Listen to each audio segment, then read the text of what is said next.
galen capo che solo mangale capo e puis de mero tanke e puis de mero to ko baka punga gale baka punta me ya fa e puis de woma e ku sim bam ka ni no ni ku de na re woma e mero muya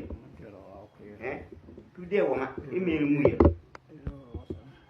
e puis de woma e fo be wa pe ke e na e no le parce que plutôt le na abada mana me plutôt la e plutôt le kina na bo le woma ino meyuma galen ka aya e bokere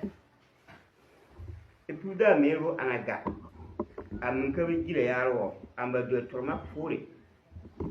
aya ko gwa ka pinyo sa yara be ke pude mero kana ani mun ka ku e ban kana e uti ta yara ya lo shi se punya suzuri malo ka ya kimale pude mero kana kana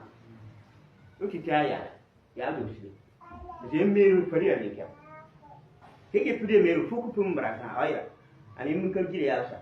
ambran kana abai to ya jara da amma barka aya donc kike gezo so pude na meru ma be pude alema e pude meru ma galen ka ko be pude meru ma